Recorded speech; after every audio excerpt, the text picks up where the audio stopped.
औज़ुबिल्लाहि मिनश्शैतानिर्रजीम बिस्मिल्लाहिर्रहमानिर्रहीम अस्सलाम वालेकुम। जी ख़वातीन व हज़रात, आज मैं आपसे सेंट्रल फ़ैट या विसरल फ़ैट के बारे में बात करूँगा।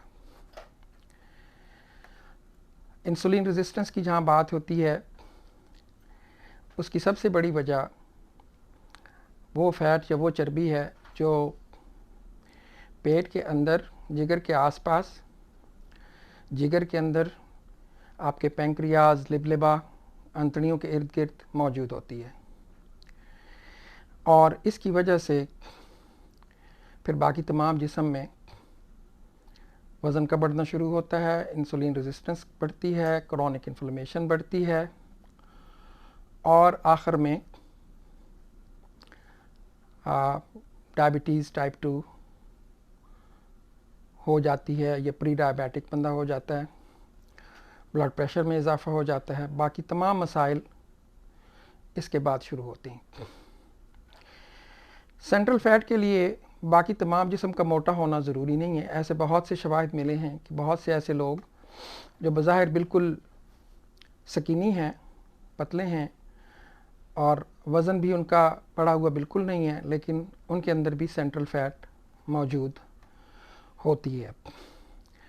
हत्ता कि कुछ तहकीकात में ये भी देखा गया है कि वो लोग जो कि लॉन्ग रनर्स होते हैं, मैराथन रनर्स होते हैं या बाकायदगी से दौड़ भाग करते हैं, उनके अंदर भी ये सेंट्रल फ़ैट मौजूद होती है। और उसकी वजह सबसे पहले सबसे ज़्यादा ख़वातीन और मर्दों के अंदर चीनी का बेतहाशा इस्तेमाल, फास्ट फूड खाना और प्रोसेस्ड फूड खाना, प्रोसेस्ड चीज़ें खाना, ये उसकी सबसे बड़ी वजह है। और इसकी जो सबसे पहली और बड़ी अलामत है वो है पेट का बाहर निकल आना या तोंद का निकल आना हल्का फुल्का। और दूसरी बड़ी अलामत, चेहरा आपका फूला फूला नज़र आएगा, चेहरा आपका फूला फूला महसूस होगा और ऐसे लगेगा जैसे चेहरे के अंदर पानी जमा हो गया। फिर आहिस्ता आहिस्ता बाकी जिस्म के अंदर भी मोटापा आना शुरू हो जाता है या चर्बी आना शुरू हो जाती है, जिसको हम सबक्यूटेनियस फ़ैट कहते हैं, जिल्द के नीचे की चर्बी। और जब चर्बी ख़त्म होती है तो सबसे पहले कुदरत का ये बहुत अच्छा निज़ाम है कि जब हम एहतियात करते हैं, वर्जिश करते हैं, तो सबसे पहले इस सेंट्रल फ़ैट पर ही असर पड़ता है और ये सबसे पहले ख़त्म होना शुरू होती है। और इसके ख़त्म होने से शुगर, ब्लड प्रेशर ये इतदाल में आना शुरू हो जाते हैं। मैं डॉक्टर अब्दुल बासित मलिक गुज़श्ता 30 सालों से इंटरनल मेडिसन और अल्टरनेटिव मेडिसन की प्रैक्टिस कर रहा हूँ और मैं इलाज बिलग़िज़ा या ग़िज़ा के ज़रिए, ग़िज़ा के परहेज़ के ज़रिए कोशिश करता हूँ कि बहुत सारी बीमारियों को रिकवर किया जाए। ये वीडियो किसी ख़ास मर्ज़ या मरीज़ के लिए नहीं है, बल्कि इन तमाम वीडियोस के बनाने का मकसद आप लोगों को एजुकेट करना और आप लोगों को मुतहर्रिक करना है कि आप ख़ुद से तहकीक और तफ्तीश करें, गूगल करें और जगहों पर जाकर इन तमाम टॉपिक्स को पढ़ें, देखें और इन पर बनी हुई दीगर मुख्तलिफ़ वीडियोस को देखें और इससे अपनी सेहत का भला करें, फ़ायदा करें। हिप वेस्ट रेशो, ये वो रेशो है जो इंडिकेट करती है कि आप के अंदर सेंट्रल फ़ैट कितनी है। इसका मतलब ये है कि बेली बटन के ऊपर से अपना पैमाइश करें और फिर उसके बाद हिप्स के ऊपर से अपनी पैमाइश करें, फिर उनको तकसीम करें और उस तकसीम के नतीजे में जो हासिल तकसीम है वो 1 से कम होना चाहिए, तो इसका मतलब है कि सेंट्रल फ़ैट कम है, और अगर ज़्यादा है तो इसका मतलब है कि सेंट्रल फ़ैट है। चेहरा फूला फूला हुआ है तो इम्कानी तौर पर सेंट्रल फ़ैट है। बहरहाल इसको मेजर करने का जो मेडिकल तरीका है वो तो डेफिनेटली कोई एब्डोमिनल MRI है या डेक्सा स्कैन है, वहाँ से पता चल सकता है कि ये कितनी मिकदार में है और किस कदर है, कहाँ कहाँ पे है। लेकिन अंदाज़ा लगाने के लिए अगर आपके अंदर वेट गेन हो रहा है, चेहरा फूला फूला हुआ है, या आप टाइप 2 डायबिटीज़ के मरीज़ हैं या हाई ब्लड प्रेशर के मरीज़ हैं, तो इम्कानी तौर पर सेंट्रल फ़ैट आपके अंदर मौजूद है।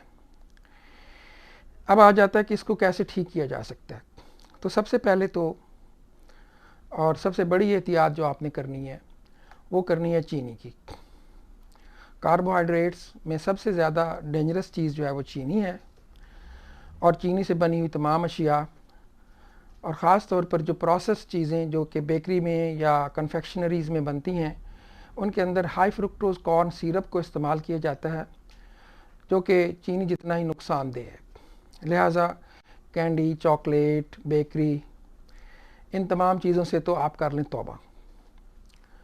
सादा खाना खाएं, और उस खाने में सबसे ज़्यादा मिकदार में आपने कोशिश करनी है कि प्रोटीन लें।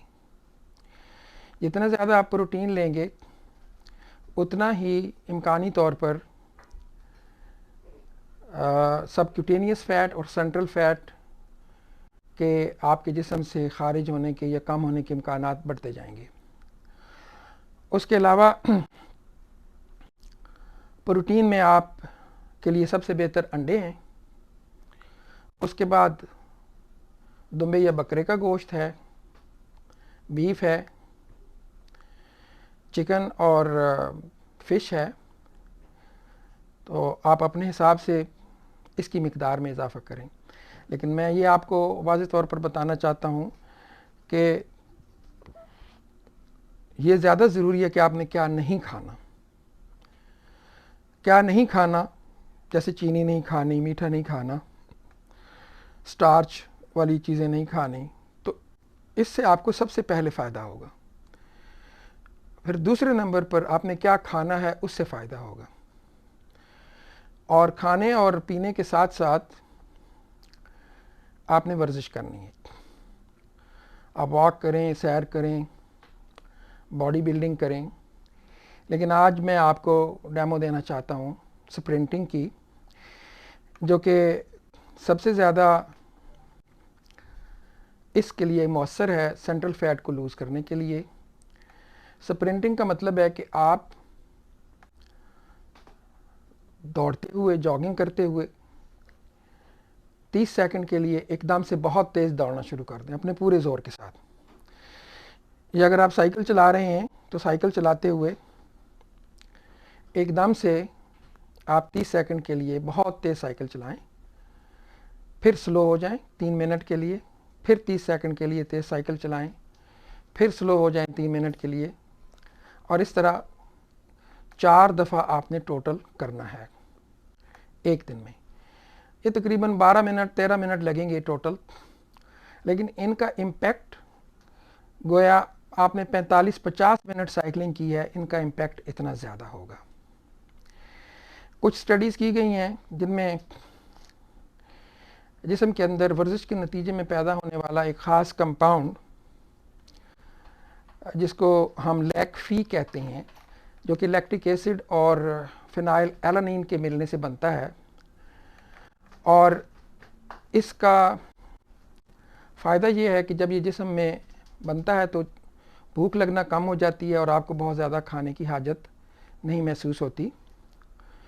तो उन स्टडीज़ में ये मुशाहिदा किया गया है कि स्प्रिंटिंग से लैक्फी सबसे ज़्यादा रिलीज़ होता है, और बॉडी बिल्डिंग से, वेट ट्रेनिंग से, रेजिस्टेंस ट्रेनिंग से लैक्फी कोई 9वें नंबर पर रिलीज़ होता है। जिन लोगों की उम्र 40 से ज़्यादा है, और उनको मैं ये कहूँगा कि वो आहिस्ता आहिस्ता स्प्रिंटिंग शुरू करें, और अगर उनका वज़न बहुत ज़्यादा है तो वो कोशिश करें कि वो साइकिलिंग घर के अंदर करें या बाहर करें, वो दौड़ने की या जॉग करने की कोशिश ना करें तो ज़्यादा बेहतर है, क्योंकि उससे आपके घुटनों पर और टखनों पर गैर ज़रूरी दबाव पड़ेगा और जोड़ों के मुतासर होने का ख़तरा है। लेकिन अगर आप साइकिलिंग करेंगे तो ये आपके लिए सबसे बेहतर और सबसे आसान रहेगा। तो स्टार्ट में वार्म अप के लिए 3 से 4 मिनट आप वार्म अप करें, उसके बाद आप 30 सेकंड के लिए स्प्रिंटिंग करें मैक्सिमम। आप 10 सेकंड से शुरू करें, फिर बढ़ाएं, 15 पे आएँ, फिर कुछ दिनों के बाद 20 पे आएँ, फिर कुछ दिनों के बाद 25 पे आएँ, फिर 30 पे आएँ, और 30 इसकी आखिरी हद है। 30 से ज़्यादा जाने की ज़रूरत नहीं है। और टोटल आपने 4 दफ़ा इसको रिपीट करना है, 4 दफ़ा से ज़्यादा इसको रिपीट करने की ज़रूरत नहीं है। तो लेट्स स्टार्ट गाइस। मैं आपसे बातें करते करते वार्म अप हो गया हूँ। अब मैं 30 सेकंड्स के लिए स्प्रिंट शुरू करूँगा। तो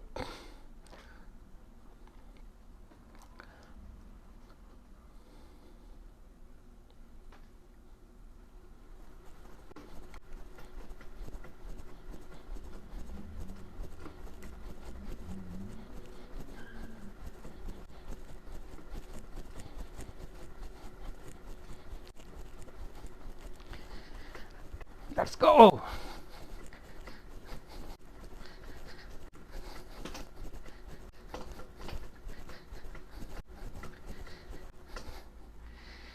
तकरीबन 30 सेकंड्स हो गए। अब आपने स्लो डाउन हो जाना है। साइकिल के अंदर मुख्तलिफ रेजिस्टेंस के लेवल लगे होते हैं। आप पहले सबसे कम लो से शुरू करें, फिर हाई की तरफ चलते जाएं, point two point, point two point. लेकिन जब आप स्प्रिंटिंग कर लें तो यकीनी तौर पर आपका सांस फूला हुआ होना चाहिए। ये मैंने एक दफ़ा कर दिया। अब 3 मिनट का वक्फ़ा होगा, 3 मिनट के बाद दूसरी दफ़ा, फिर 3 मिनट का वक्फ़ा, और यूँ करते करते हमने इसको 4 साइकिल्स मुकम्मल करने हैं। और उसके बाद भी 2-3 मिनट तक स्लो साइकिलिंग करते रहना है। अगर आपको ये वीडियो पसंद आई है तो चैनल को सब्सक्राइब करें और बेल आइकन पर ज़रूर क्लिक करें। Thank you very much.